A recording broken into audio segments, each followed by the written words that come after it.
네, 윤 대통령에 대한 체포영장 2차 집행이 임박한 가운데 앞서 전해드린 것처럼 특수공무집행 방해 혐의로 입건된 박종준 경호처장이 경찰에 출석할 예정입니다. 네, 관련해서 두 분과 함께 짚어보겠습니다. 이종근 시사평론가, 서용주 맥 정치사회연구소장과 함께 자세한 이야기 나눠보겠습니다. 어서 오세요. 네, 안녕하세요.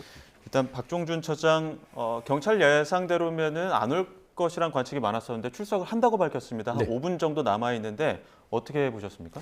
일단 뭐 이제 박종준 처장 자체도 경찰 출신이기도 하고요. 예. 지금 현재 처한 상황 자체가 좀 출석에 대해서 변명하기가 궁색해졌죠. 처음에는 뭐 경호의 상황이 뭐 지금 여러 가지로 긴박하게 돌아가기 때문에 못 간다. 예. 그러다가 이제 변호사 선임이 안 된다. 근데 이제 더 이상 미룰 수가 없는 상황이고요. 3차 소환까지 국수본에서 압박을 하는 것들은 결국에는 체포영장을 신청하겠다는 겁니다. 그래서 체포영장을 통해서 그 체포영장을 들고 집행을 하게 되는 그 수준까지라면 결국에는 지금 윤석열 대통령에 대한 내란 우두머리 피의자에 대한 법원의 체포영장의 집행과 더불어서 경호처장이 현장에서 막았었을 때 경호처장의 체포영장도 같이 집행되는 거예요. 예. 그렇게 됐을 때는 경호에 차질이 있을 수 있다라는 어떤 전략적인 그 판단을 한 것 같아요. 그러니까 체포영장까지 발부되는 것은 맞겠다. 그래서 소환을 해서 나름대로의 어떤 뭐 소명을 하겠죠. 물론 이제 그 3차 소환에 있어서의 긴급 체포의 시급성까지는 모르겠으나 일단은 박종준 처장 자체는 본인 스스로 향후에 있을 체포영장 발부에 대한 대비하는 차원에서 궁여지책으로 결국엔 나올 수밖에 없는 선택을 한 것 같습니다. 예. 예. 그 앞서 두 차례 이제 출석 거부를 했었는데 이번에는 이제 변호사도 선임을 했고요. 네. 출석에 응한 거잖아요. 네네. 어떤 전략으로 임할까요? 일단 자신이 이 지금 대통령을 보호해야 되는 어떤 이유, 그러니까 법적 근거를 아마 될 겁니다. 지금 자신한테 돌아오는 건 특수 공무집행 방해 아닙니까? 공무집행 방해의 혐의를 벗어나는 건 자신의 어떤 그런 행위 자체가 법적으로 가능하다라는 경호처법 2조와 3조, 그러니까 경호처장이 소속 공무원이라 하면 지금 대통령실에 파견된 공무원까지 다 포함된 범위거든요. 그래서 파견된 공무원까지 포함해서 소속 공무원을 지금 지휘할 수 있다라는 그 조항들로 자신이 특수 공무집행 방해죄가 아니다라고 아마 강변할 것 같습니다. 예. 지금 2차 집행을 준비하고 있는 시점에서 박종준 처장이 만약에 지금 경찰에 출석을 한다고 하면 2차 집행은 좀 수월해지는 겁니까? 아무래도 일단은 경호처 전체를 이끌고 있는 장이기 때문에 장에 대한 그 공무집행 방해 혐의에 대한 조사는 전체 조직에 대한 여러 가지의 그 단결이라든지 작전 준비에는 조금 차질을 줄 수 있겠죠. 아무래도 경호처장도 지금 경찰에 가서 지금 법원의 정당한 체포영장에 대해서 지금 조사를 받는다. 예. 입건이 됐다라는 것들은 그러면 나머지 그 밑에 있는 경호관들이나 그런 분들도 이거 지금 법원에서 발부된 체포영장을 우리가 막아서 하는 게 과연 경호처법으로만 막는 게 맞나? 라는 의구심이 생길 것이고요. 예. 거기에 있어서 단열 대어로 본인들도 솔직히 이게 긴가민가 할 겁니다. 정확하게 대한민국 사법체제에서 나온 체포영장에 대해서 경호법으로 맞선다는 것은 경호관들도 이거는 아닌 것 같아 라고 하면서도 조직 생리상 거기서 벗어나게 되면 또 너 배신자야? 라는 이런 손가락질을 받을 수 있기 때문에 울며 겨자 먹기 식으로 있긴 있는데 처장 자체가 오늘 조사를 받아서 나름대로의 경찰의 압박 부분들이 드러나게 된다면 경호처 전체에 있어서는 이번 집행 과정에서의 방어가 조금은 느슨해질 수 있는 효과는 있을 것 같다. 그렇게 보입니다. 그 박종준 처장이 조사를 받는 사이에 네. 2차 체포영장 집행에 나설 가능성도 있다고 보십니까?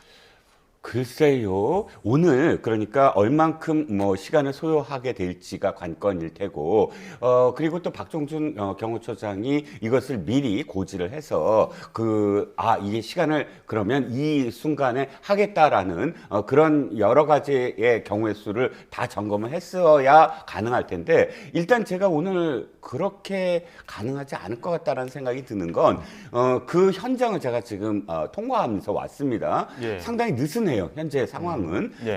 가장 긴박감 있게 돌아가야 할 두 가지가 첫 번째는 그 철문과 그 길, 그 1차 저지선과 2차 저지선을 봤을 때 평소보다 훨씬 더 지금 분위기는 긴박하지 않습니다. 그리고 1차 저지선에 차가 지금 3대가 세로로 막혀 있었는데 그것도 지금 2대밖에 없고 문은 열려진 상태에서 지금 출입이 가능한 상태로 보이고 또 저지를 하려고 하는 그 집회 참가자들도 굉장히 줄었어요. 그러니까 오늘은 굉장히 긴장감이 없는 어떤 상태거든요. 물론 그런 것을 틈타서 뭐 기습적으로 체포조를 지금 투입할 가능성도 없지는 않으나 현재의 상황에서 박종준 처장이 10시에 지금 간다는 건 박종준 처장 입장에서도 여러 가지 경우의 수를 지금 생각을 하고 감안하고 지금 출두하지 않았겠습니까? 예. 그러니까 충분히 오늘 집행하지 않을 것이다라는 그런 가정이 아마 경호처장한테도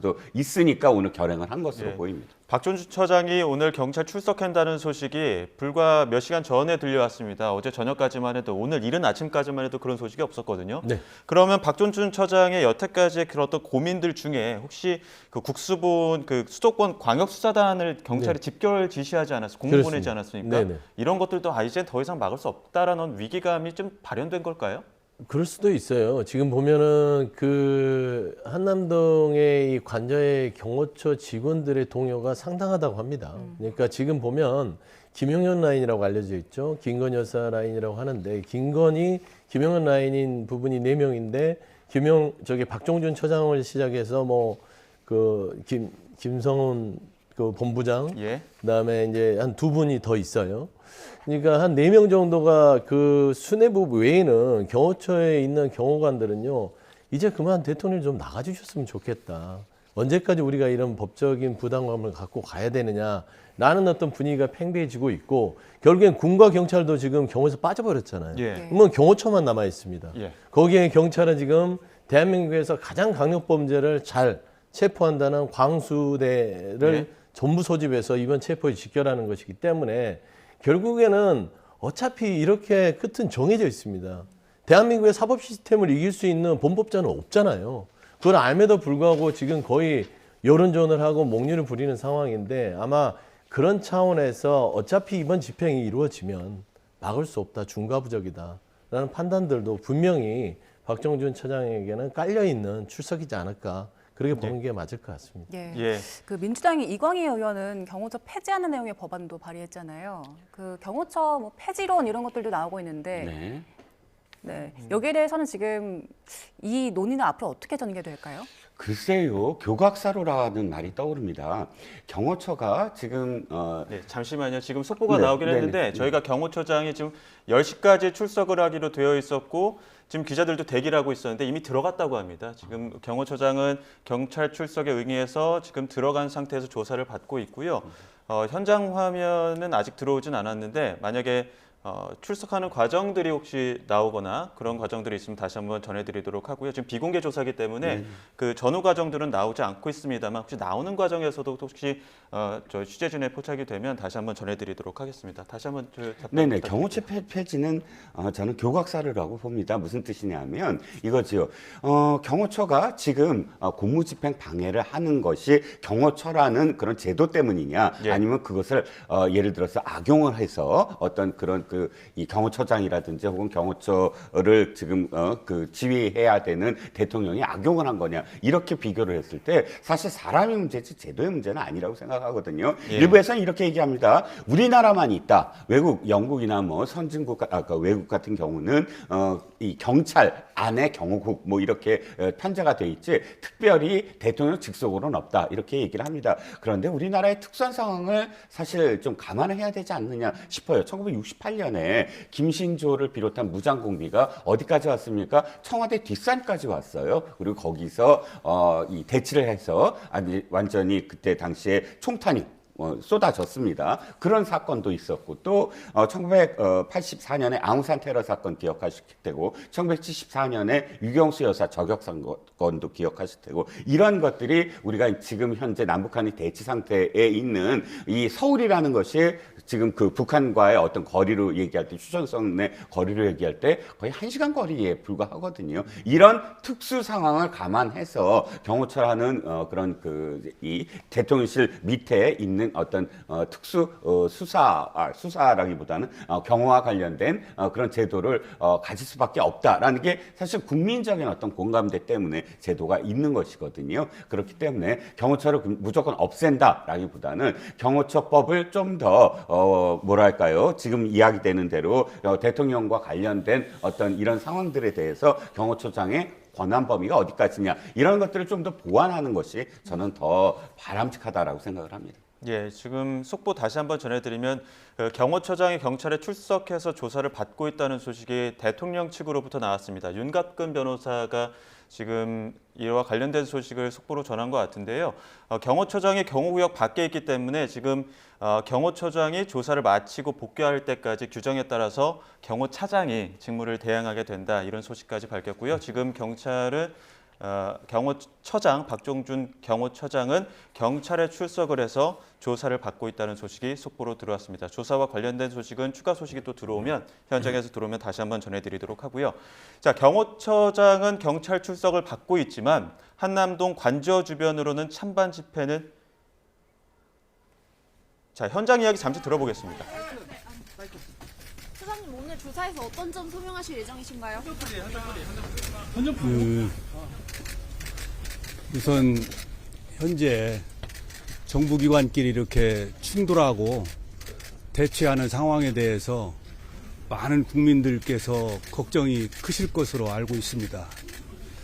저는 어떠한 경우에도 물리적인 충돌이나 유혈 사태가 일어나서는 안 된다는 생각으로 이러한 사태를 방지하기 위해서 그동안 최상목 대행에게 여러 차례 전화를 드려서 정부기관 간의 중재를 건의드렸고, 또 대통령 변호인단에게도 제3의 대안을 요청한 바가 있습니다. 그러나 그에 맞는 답을 얻지는 못했습니다. 저는 현직 대통령 신분에 걸맞는 수사 절차가 진행되어야 한다고 생각합니다. 현재와 같은 체포영장 집행 방식의 절차는 아니라고 생각합니다. 우리나라의 국격에 맞게 대통령에게 적정한 수사 절차가 진행되었으면 하는 바람입니다. 그리고 경찰 소환 조사에는 처음부터 응하기로 마음을 먹었고, 다만 변호인단의 준비가 다소 늦어져서 오늘 응하게 되었습니다. 경찰이 친정인 제가 경찰의 소환을 거부하고 수사를 받지 않는다면 국민 누가 경찰의 수사를 받겠습니까? 수사기관으로서의 경찰의 의상을 저는 존중해야 된다고 생각합니다. 오늘 모든 내용들을 소상하게 밝히고 성실하게 수사에 임하도록 하겠습니다. 감사합니다. 그 적용된 특수공무집행방해 혐의를 인정하시나요? 구체적인 내용은 수사 과정에서 제가 상세히 소명을 하겠습니다. 체포영장 집행에는 계속해서 협조하지 않으실 계획이신가요? 내용은 제가 수사 과정에서 말씀을 드리고, 그러한 내용들을 제가 지금 이 자리에서 말씀드리는 것은 적정치 않다고 생각합니다.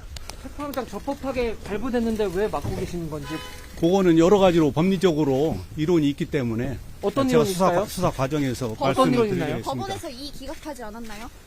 그거 기각한 것은 이미 저희가 집행한 후에, 영장 집행이 있은 후에 법원에 이의 기각이 있었던 내용입니다. 그때까지는 그런 내용이 없었습니다. 영장이 적법하다고 생각하십니까?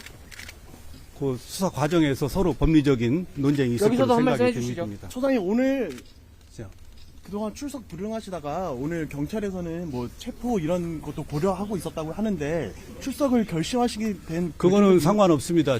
처음부터 경찰 소환에 응해서 제가 조사에 응하려고 생각을 했었고, 소환장이 그 사건 바로 다음 날 1차가 있었고, 그 다음 2차가 3일 있었는데 제가 변호인을 준비할 그런 시간적인 여유가 없었습니다. 그 사이에 변호인이 준비가 되었고, 오늘 제가 택해서 조사에 응하기로 한 것입니다. 들어가겠습니다. 사장님, 모든 국민은 다 체포영장이 집행해. 대통령 어디 계세요? 받아야 된다고 하셨는데.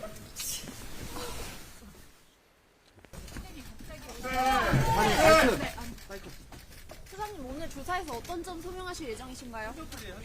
예, 박종준 경호처장이 경찰에 출석한 모습 보고 계시는데요. 현장 기자들의 질문에 여러 차례 답변을 했습니다. 충돌하고 자, 현장 이야기 조금 더 대치 들어보겠습니다. 않은 상황에 대해서 많은 국민들께서 걱정이 크실 것으로 알고 있습니다. 저는 어떠한 경우에도 물리적인 충돌이나 유혈 사태가 일어나서는 안 된다는 생각으로 이러한 사태를 방지하기 위해서 그동안 최상목 대행에게 여러 차례 전화를 드려서 정부 기관 간의 중재를 건의드렸고 또 대통령 변호인단에게도 제3의 대안을 요청한 바가 있습니다. 그러나 그에 맞는 답을 얻지는 못했습니다. 저는 현직 대통령 신분에 걸맞는 수사 절차가 진행되어야 한다고 생각합니다. 현재와 같은 체포영장 집행 방식의 절차는 아니라고 생각합니다. 우리나라의 국격에 맞게 대통령에게 적정한 수사 절차가 진행되었으면 하는 바람입니다. 그리고 경찰 소환 조사에는 처음부터 응하기로 마음을 먹었고 다만 변호인단의 준비가 다소 늦어져서 오늘 응하게 되었습니다. 경찰이 친정인 제가 경찰의 소환을 거부하고 수사를 받지 않는다면 국민 누가 경찰의 수사를 받겠습니까? 수사기관으로서의 경찰의 의상을 저는 존중해야 된다고 생각합니다. 오늘 모든 내용들을 소상하게 밝히고 성실하게 수사에 임하도록 하겠습니다. 감사합니다. 그 적용된 특수공무집행방해 혐의를 인정하시나요? 구체적인 내용은 수사 과정에서 제가 상세히 소명을 하겠습니다. 체포영장 집행에는 계속해서 협조하지 않으실 계획이신가요? 내용은 제가 수사 과정에서 말씀을 드리고 그러한 내용들을 제가 지금 이 자리에서 말씀드리는 것은 적정치 않다고 생각합니다. 체포영장 적법하게 발부됐는데 왜 막고 계시는 건지. 그거는 여러 가지로 법리적으로 이론이 있기 때문에 어떤 제가 이론일까요? 수사 과정에서 어떤 말씀을 이론이나요? 드리겠습니다. 법원에서 이 기각하지 않았나요? 그거 기각한 것은 이미 저희가 집행한 후에 영장 집행이 있은 후에 법원에 이의 기각이 있었던 내용입니다. 그때까지는 그런 내용이 없었습니다. 영장이 적법하다고 생각하십니까? 그 수사 과정에서 서로 법리적인 논쟁이 있을 여기서도 걸로 한 말씀 생각이 해주시죠. 됩니다. 처장님 오늘 자. 그동안 출석 불응하시다가 오늘 경찰에서는 뭐 체포 이런 것도 고려하고 있었다고 하는데 출석을 결심하시게 된 그거는 상관없습니다. 처음부터 경찰 소환에 응해서 제가 조사에 응하려고 생각을 했었고 소환장이 그 사건 바로 다음 날 1차가 있었고 그 다음 2차가 3일이 있었는데 제가 변호인을 준비할 그런 시간적인 여유가 없었습니다. 그 사이에 변호인이 준비가 되었고 오늘 제가 택해서 조사에 응하기로 한 것입니다. 들어가겠습니다.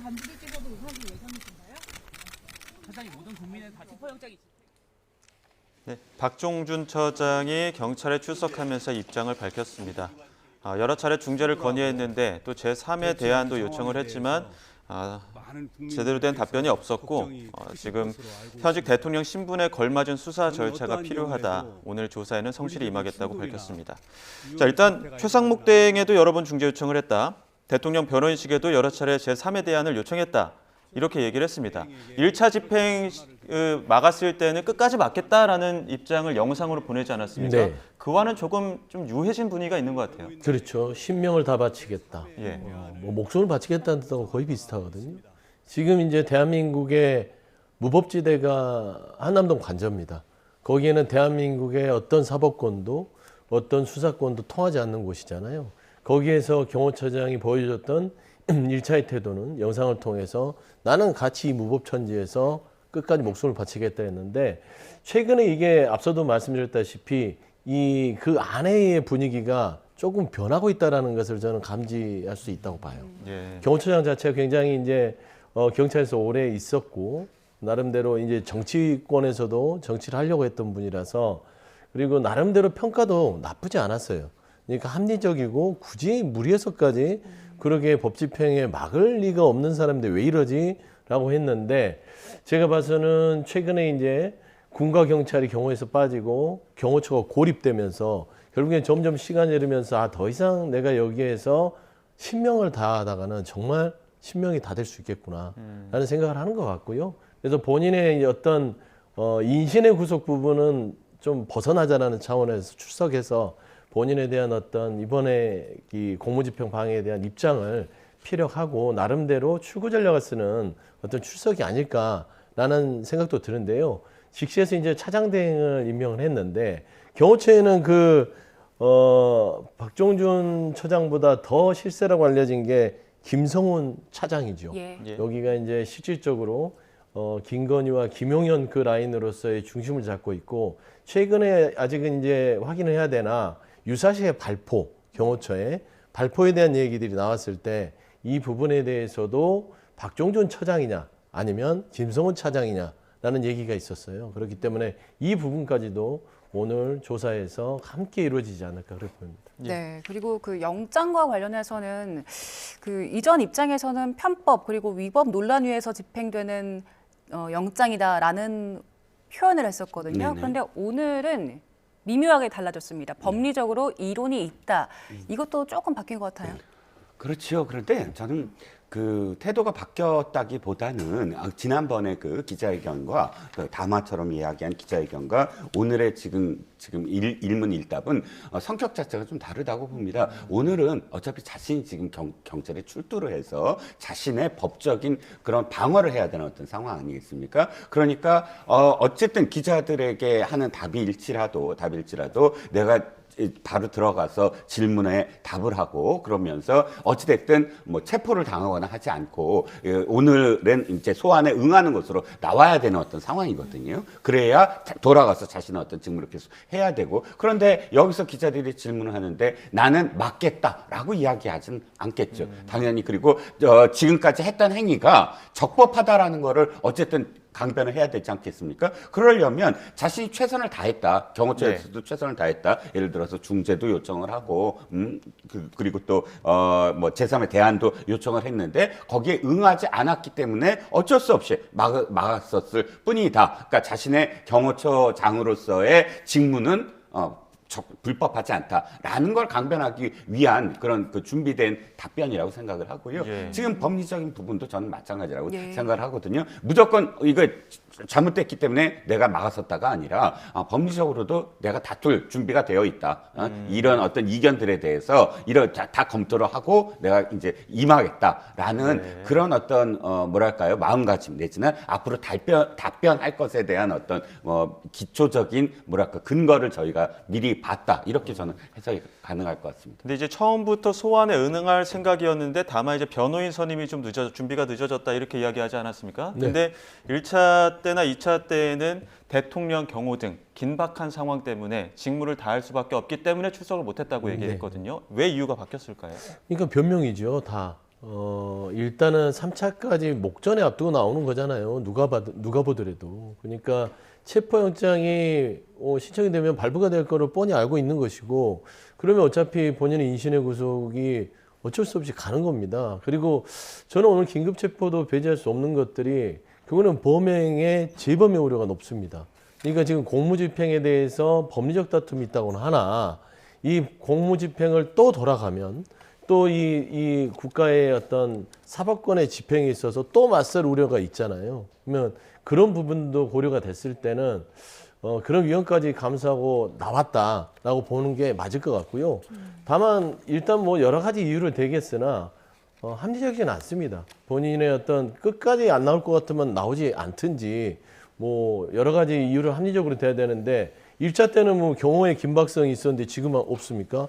더 많아졌잖아요. 경호의 긴박성이. 그러면 나오지 않아야 되잖아요. 근데 나오는 거 보면 결국에는 출구 전략이 맞다. 그래 보입니다. 예. 그리고 지금 그 경찰 쪽에서 박종준 처장 말고도 지금 김성훈 차장 지금은 이제 직무 대행이 됐는데 여기에 대해서도 출석 요구를 했잖아요. 네네. 그런데 앞으로 그러면 박종준 처장이 나왔기 때문에 나머지 경호처 간부들도 출석에 응할 가능성 높아진 겁니까? 글쎄요, 그건 조금 성격이 다를 것 같아요. 그러니까 저도 좀 전에 말씀하셨던 위원장 말씀에 여러 가지 좀 동의하는 부분들이 있는 게 안에 경호처 안에 내부에 분위기가 조금 엇갈리고 있다라는 그런 이야기들을 많이 저도 들었거든요. 예. 그런데 이제 특히나 이제 경호처장 같은 경우는 경찰대 2기 출신이고 또 경찰대에 다니면서 행시에 합격을 해서 예. 경찰 내부에서도 굉장히 촉망받던 사람이에요. 그래서 앞으로 이제 그 경찰 경찰청장감이다라는 이야기를 많이 들었던 사람이고, 그리고 또 엘리트라고 계속 일컬어지던 사람이라 아까 이야기하던 중에 저는 이건 진정성이 있는 것 같아요. 내가 경찰 출신인데 경찰의 지금 최고 수사기관의 그런 이 적법한 진행을 내가 거부하거나 할 생각이 처음부터 없었다라는 건 전 좀 어느 정도 진심이 있다고 생각을 하거든요. 경찰대 2기 출신으로서의 어떤 자부심이 충분히 있는 사람으로서 경찰의 이 소환에 불응했다라는 거는 자기가 낙인 찍히고 싶지 않다라는 이야기고, 그런데 아까 계속 말씀하셨지만 차장이라든지 그 이하 사람들은 옥새 분위기가 훨씬 더 강해요. 이 경찰, 그러니까 지금의 관절을. 그래서 뭐 지금 박종준 경호처장이 사실 이게 전체적인 전략하에서 나왔을 수도 있지만 개인적인 내가 경찰대 이기성으로서 어쨌든 소환에 응해야 된다라는 그 개인적인 판단이 오늘 나오는 출두하는 어떤 요인 중에 하나라고 저는 생각을 하는데 차장과는 굉장히 분위기가 다를 것이다라고 생각합니다. 그럼 앞서 말씀하신 것처럼 지금 남아있는 경호차장, 지금 이제 직무대행인데 훨씬 더 강경하다는 거 아닙니까? 그러면 2차 집행을 했을 때는 무력 충돌 가능성에 대해서는 좀 더 높아지는 상황 아니겠습니까? 근데 지금 저희가 이제 무력 충돌 부분이 가장 큰 뭐 우려 사항이 되는데, 무력 충돌은 일어나지 않을 가능성이 굉장히 높습니다. 이게 겁법용일 수도 있어요. 뭐 유혈 사태, 무력 충돌, 그다음에 심지어는 그 윤석열 측에서는 내전 얘기를 해요. 지금 대한민국이 어떤 나라인데 내전 얘기를 감히 합니까? 이런 식의 지금 한남동 관저의 수준이면 경호처에 있는 분들도 다 나름대로의 여러 가지 국가시험을 통해서 경호관이 됐던 분들입니다. 알아요. 내전이라니요. 그러면은 누가 반군이고 누가 정부군이에요? 이런 논리를 지금 펴고 있는 비정상적인 망상에 빠진 사람들 옆에서 내가 언제까지 경호를 해야 되냐라는 부분은 분명히 있기 때문에 발표를 한다면 몇몇 화기를 소지한 몇몇이 하겠죠. 하지만 집단적으로 뭐 발표를 해라라고 해서 그 명령을 따를 것 같지는 않고요. 이건 겁방용이기 때문에 저는 유혈 사태라든지 무력 충돌을 우려해서 이 법의 집행을 늦으니 하는 것들은 말하자면 이 범죄 집단의 어떤 논리에 놀아나는 것이다. 라는 측면에서는 강력하게 집행을 해서 자신의 이런 이 사회에서 범죄를 저지르는 사람이 여러 가지 이유로 사법 시스템을 무너뜨리는 이런 모습, 이건 기강을 확실하게 잡아야 된다. 그렇게 좀 말씀드리고 싶습니다. 박종준 처장이 조금 전에 이제 출석을 하면서 최상목 대행에게는 전화로 기관 간의 중재를 요구했다 이렇게 얘기했고, 대통령 변호인단에 제3의 대안을 요청을 했다. 그런데 답을 얻지 못했다고 했거든요. 경호처는 대통령과 굉장히 밀접하게 가까이 있잖아요. 대통령이나 대통령 변호인단과 별다른 소통이 지금 되고 있는 겁니까? 안 되는 겁니까? 아무튼 소통이 당연히 되겠고, 제가 아마도 제3의 대안 말씀 때문에 아마 질문을 하신 것 같은데, 제3의 대안은 대통령 변호인단도 언급을 했었어요. 그러니까 다른 어떤 그러니까 몇 가지가 있죠. 경찰의 수사에 응하겠다. 사전영장을 해라. 이 직전에 어떤 대안도, 그러니까 제3의 어떤 대안, 예를 들어서 뭐 서면 조사라든지 혹은 다른 제3의 장소에서의 뭐 조사라든지 거기에 응할 수 있다라는 보도가 나오긴 했어요. 그게 공식적으로 변호인단이 발표를 하지 않고 안 와서 그렇지, 언론 보도가 변호인단 측에서는 이런 것도 있다라는 식으로 1차 집행 이후에 나온 적이 있었거든요. 그러니까 변호인단은 무조건 뭐 제3에 대안을 생각하지 않는데 경호처가 이런 이야기를 했다라고는 보여지지 않아요. 그런데 저는 좀 더 적극적으로 했었어야 됐다라는 아쉬움이 분명히 있거든요. 그리고 사실 이게 약간 좀 뭐랄까 궁색한 건, 처음부터 그러면 대통령을 소환하고 대통령에 대해서 조사를 한다고 했을 때 그때 적극적으로 제3의 대안을 이야기하고 이 조율을 했다면 어땠을까. 근데 그때 좀 완강하게 거부를 했거든요. 그래서 사실 체포영장이 나오게 된 어떤 빌미를 사실 대통령실 측에서 제공한 건 맞아요. 근데 좀 뒤늦게 지금 제3에 대한 얘기가 나오고 있으니까 뭐 공수처에서 받아주지 않는 것처럼 느껴지지만, 그래도 제3에 대한은 굉장히 필요한, 저는 그런 조율 과정에서 필요한 대안이라고 저는 생각을 합니다. 자, 지금 오동훈 공수처장은 어제 의원들도 체포영장 집행 막으면 현행범으로 체포 가능하다 이렇게 얘기를 했습니다. 지금 이 경호 라인의 미묘한 의도했든 의도치 않았던 균열, 뭐 변화라고 할 수도 있고요. 여당 의원들은 어떻게 바라보고 있을까요? 여당 의원들은 뭐 이제 여러 가지로 뭐 지금 거의 내란에 동조를 하고 있기 때문에 뭐 경호처를 더 독려하겠죠. 그리고 뭐 대통령에 대해서 지금 현재 윤석열 대통령이 저지른 일에 대해서는 전혀 얘기하지 않아요. 대통령 신분만 얘기해요.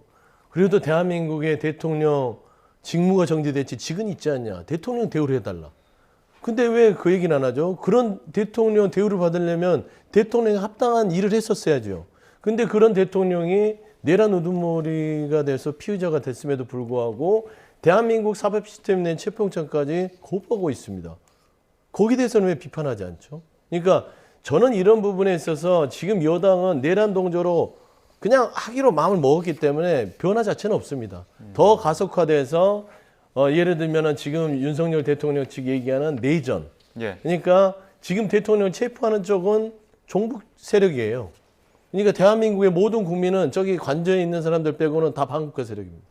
이런 식의 논리를 편드는 정말 가치망상에 빠지는 여당 입장을 계속해서 보여줄 것이다. 저는 한치의 어떤 그런 흔들림 없는 그런 참 해괴한 입장들이 나올 것 같고요. 저는 지금 바라는 것들은 대통령에 대해서는 대우를 받으려면 대통령이 거기에 맞는 품격을 보여줬으면 좋겠어요. 예를 들어서 박종준 처장은 경찰 출신이라고 경찰을 존중해서 경찰의 수사를 받겠다. 경찰을 믿는다. 자기가 경찰 출신이니까. 근데 본인은 대통령 검찰총장 출신이잖아요. 근데 검찰의 수사를 존중하지 않습니까? 저는 이런 부분에 있어서 너무 경호처장보다 못한 대통령의 지금 처신이다. 라는 측면에서는 3자 대안 같은 거는 있어서도 안 되고 있을 수도 없다. 그냥 똑같이 더 엄중하게 본인이 가지고 있는 권한만큼 거기에 더 가중되는 책임을 보여주는 모습. 이게 저는 윤석열 대통령이 풀어갈 수 있는 가장 큰 말하자면 해결책이다. 예. 그렇게 생각합니다. 네.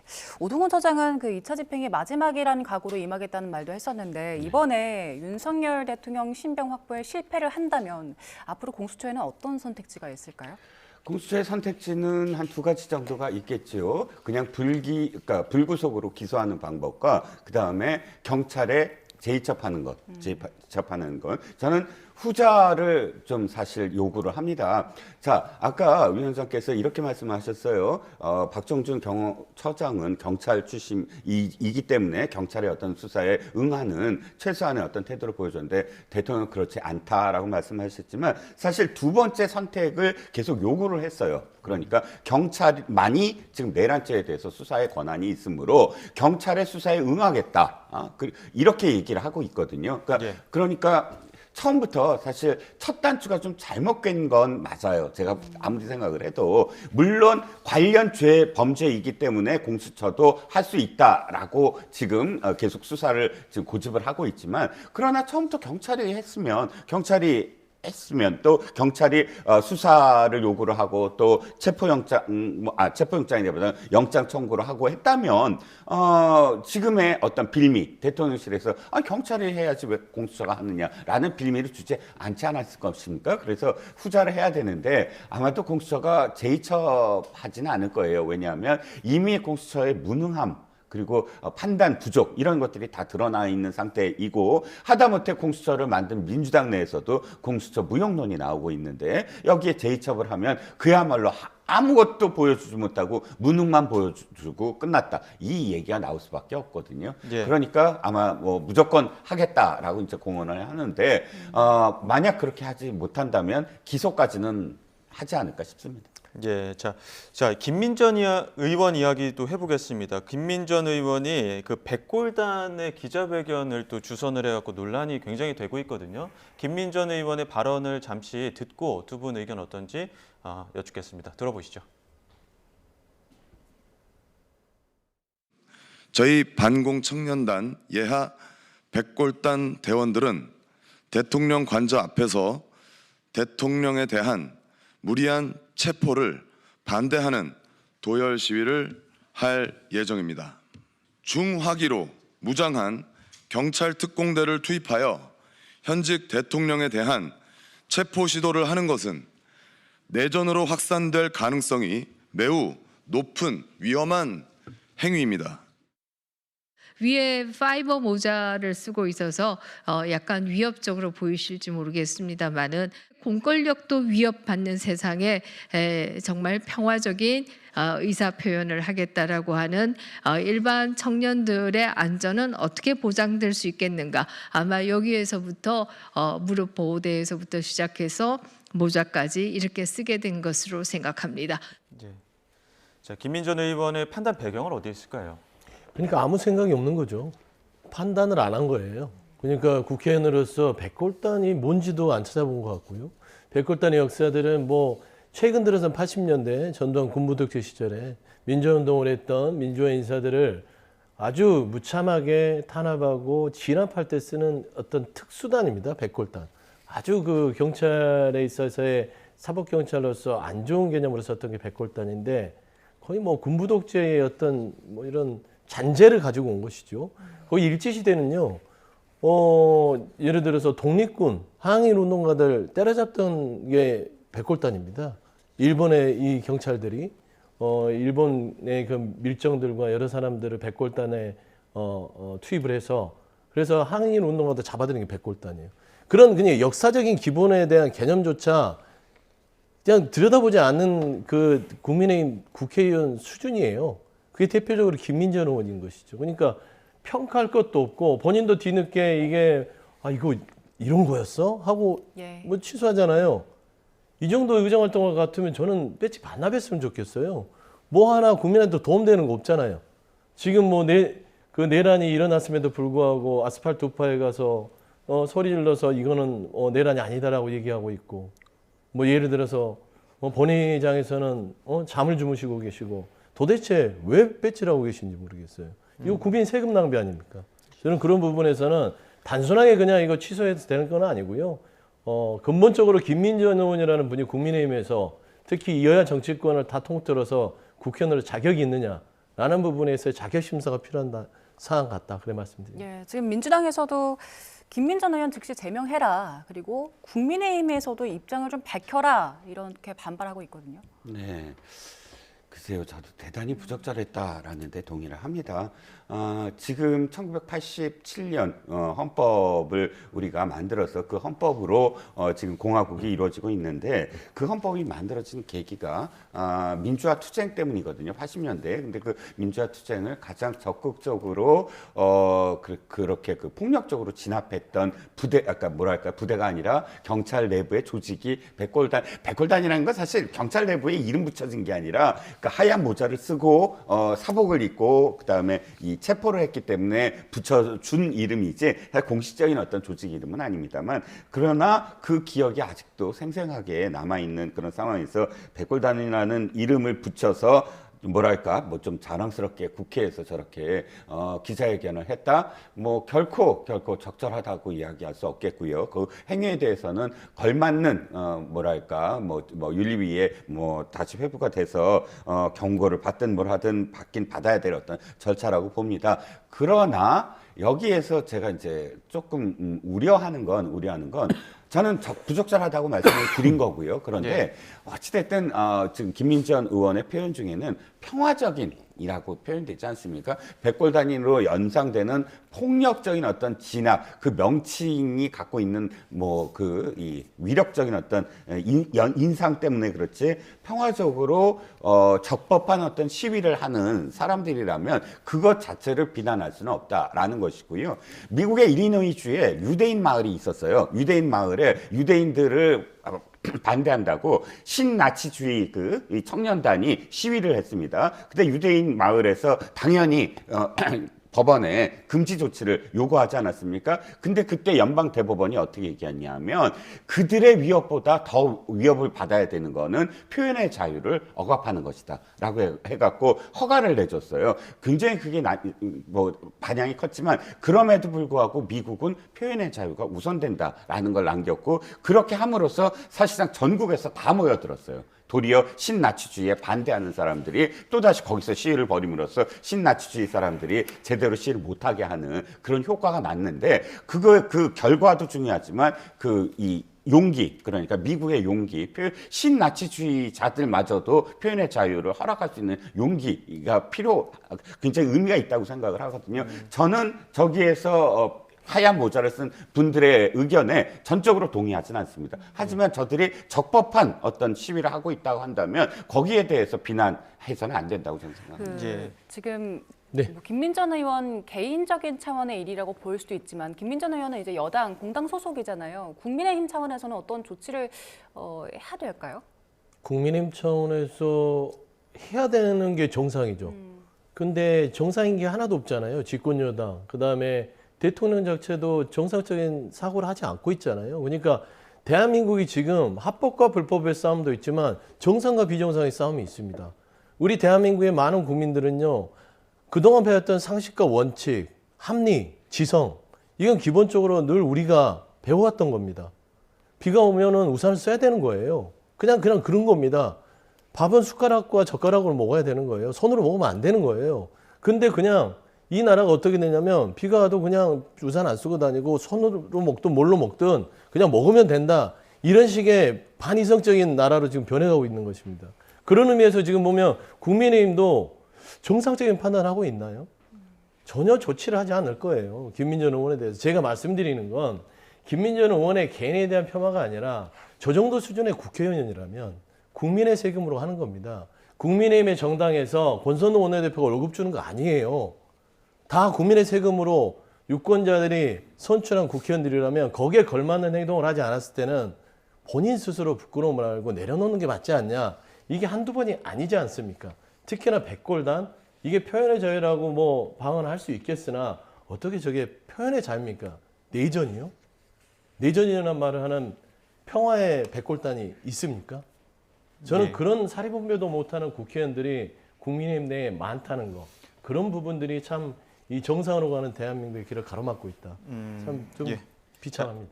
이 부분도 얘기해 보겠습니다. 해병대원 순직 사건 관련해서 기소됐던 박정훈 전 해병대 수사단장 어제 1심에서 무죄 선고 받았는데 이 사건이 이제 대통령 경로설이 처음 나왔던 사건 아닙니까? 이 무죄 선고는 앞으로 정치권에 어떤 영향을 미칠까요? 일단 이 부분과 관련돼서는 국민의힘도 좀 더 전향적으로 바뀌어야 된다고 생각을 합니다.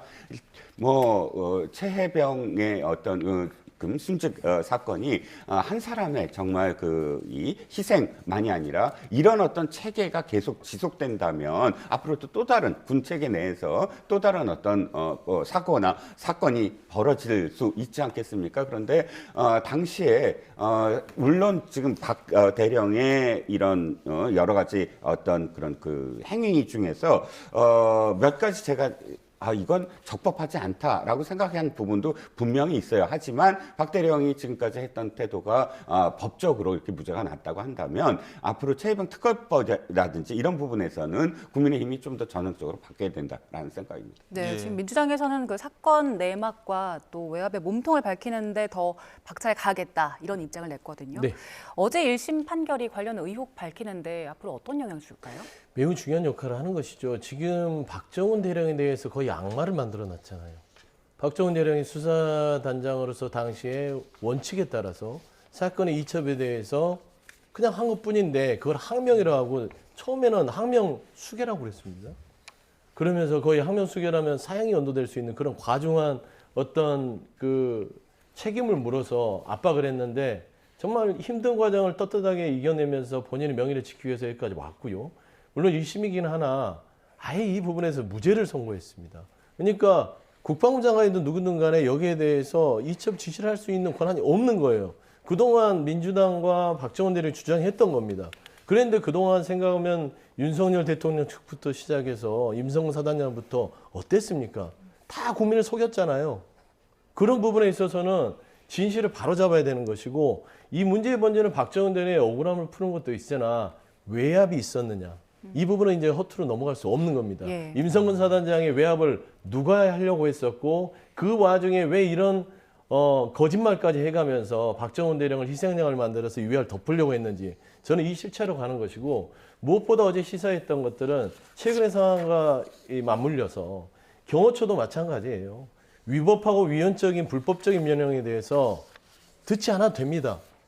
해서도 안 되지만 듣지 않아도 그게 불법은 아니다.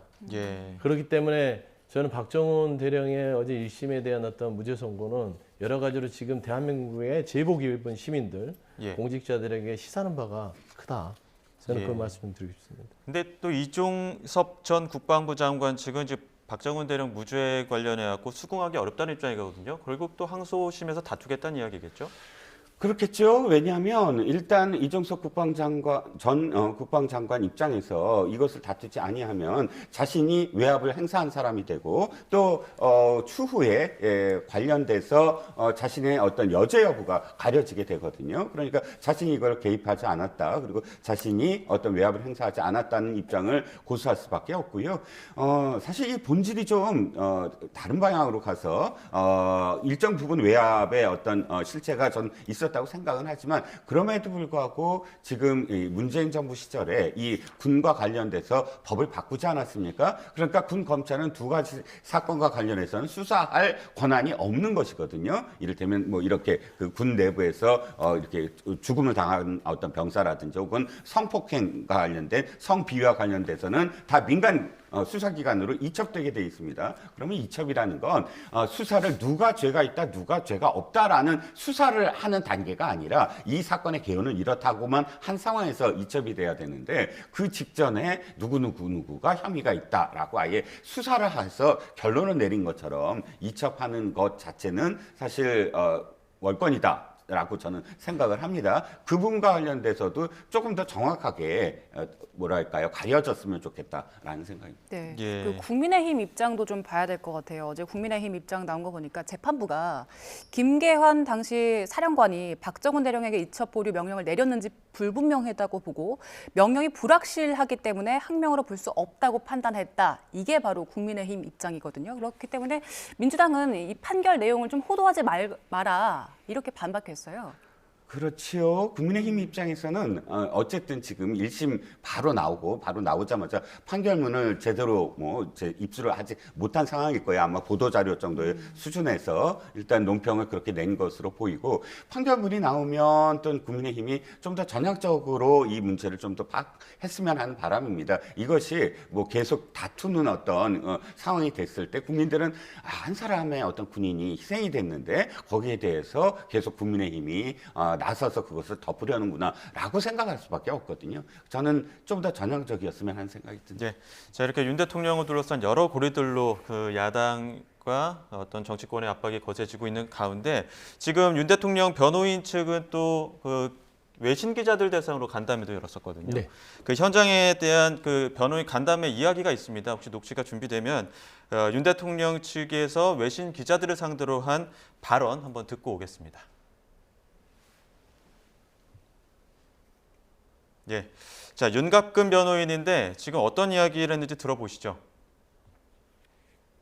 비상계엄을 선포하게 된 과정이나 이런 것들을 변호인들에게 이해시키려고 하는 것이고 또 지금 당신께서 의도했던 비상계엄 선포가 어떤 목적이 달성되지 못할까 봐 고심하고 있고 많은 부분에서 걱정을 하고 계십니다.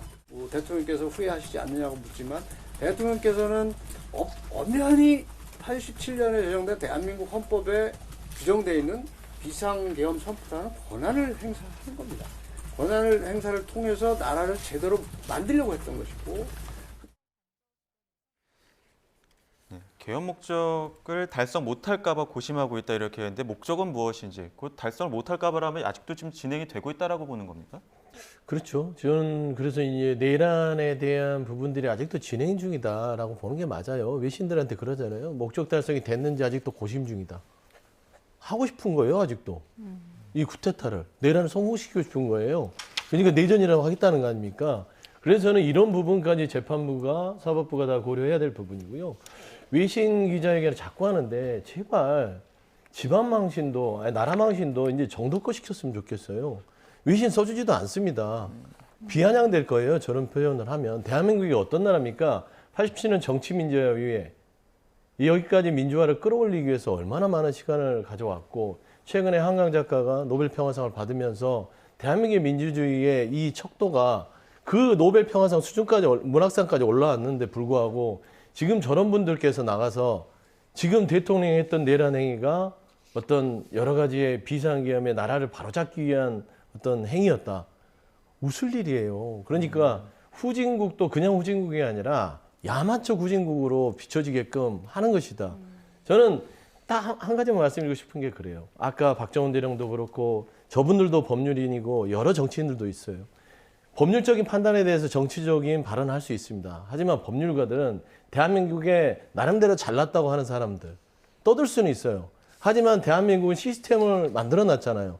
그런 여러 가지에 잘났다고 하는 사람들의 떠듦을 사법부가 판단하면 그거는 여야를 막론하고 따라가는 게 우리 대한민국 시스템 아닙니까? 예. 그걸 지금 따라가지 않고 있어요.